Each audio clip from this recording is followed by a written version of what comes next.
Hello, and thank you for coming back. And for those of you that are visiting for the first time, welcome to our little diamond in the rough story.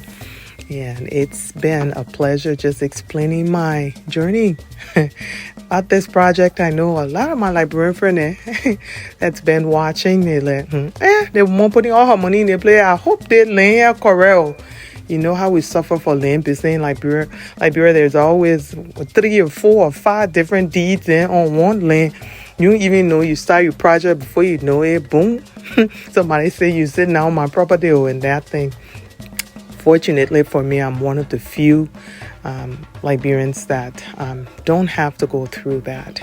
The family for this property, we purchased this land quite a few years back from a very permanent family that's still alive. The mama, the grandma, everybody, the one owner of this land. And this land have been fenced for so long, used as a storage and a caretaker. So nobody has ever even been on this land for many, many years because of the family protection, protective. I don't know how to say it, but yes. And so I was just lucky. And Grandma, today, all this video that you see here, the family still look out for me after selling this land. They have been the ones sending me all these videos. They live practically around the ocean. Their compound is there. So, if any problems, they're just right there. So I've been really, really blessed. I can't tell you how blessed I am. On the other hand, I still got my own story about land fraud in Liberia on a different property. But this particular one is my miracle.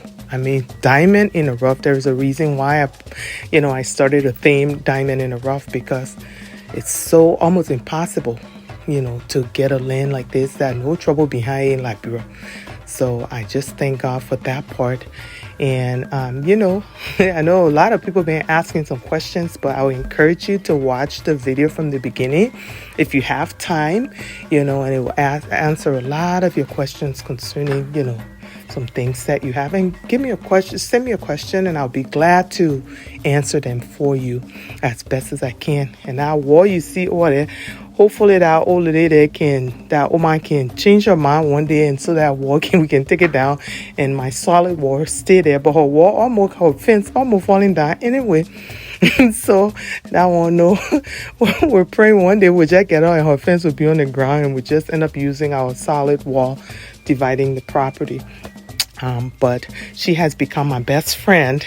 And as you can see in the old video, she gave me her land. She said, Mama, put all your blocks here.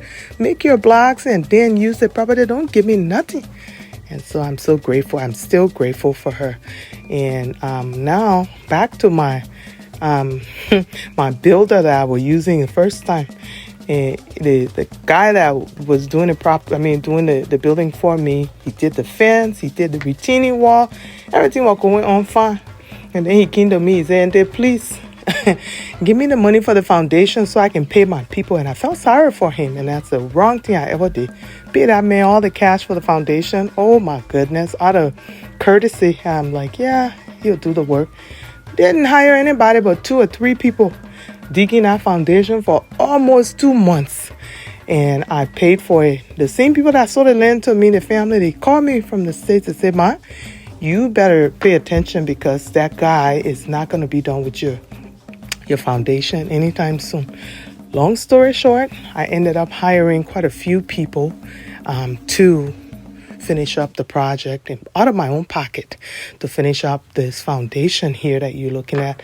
And with the backfilling, the good thing about it, we had so much dirt from the previous property, and so we had lots and lots of debris that we used for filling, so I didn't have to buy dirt. You talk about miracle, one miracle after another on this property. And so we finished it, and a friend of mine recommended that a group of building team in Liberia that did his hotel. Guinea pellet men. He recommended those men for me, and they changed my whole life. They took over this project. Been moving ever since. The people can't even toss that. Is that when you go over there, the Guinea pellet people, then they're working. Only one person can speak for all 50 of them. That's the beauty of working with them. Before then, when you went on my property, they said the noise I used to be there when I be, he said it'd be singing, doing all kinds of things on the property, making all kinds of noise. Now you go there, the Guinea Pala people, like I said, they have one person to speak for them, and they just work from sun up to sundown. Look out, they just done the plumbing. And so what you're looking at right now are these men that works with a concrete mixer. So we had to hire them to cast the foundation. And so they come in the morning, and you see all the cement bags. They come in the morning, and then they cast that floor. They're there until they're done. So I think they work from in the morning till in the night. They didn't leave from there until they got done. The concrete guy said, I think we have to come back. The next day, the Guinea Pala leader said, no, you're not coming back the next day, or you finish the thing today before you go. Because you come back the next day, I have to pay him per day because they work per day. And so they came in the morning. As you can see, they're casting. And so they cast until nighttime. And so when it got done, they left over. And I got lots of videos coming up and showing you walls up and everything else. Thank you so much for watching, and I can't wait to share the other videos with you.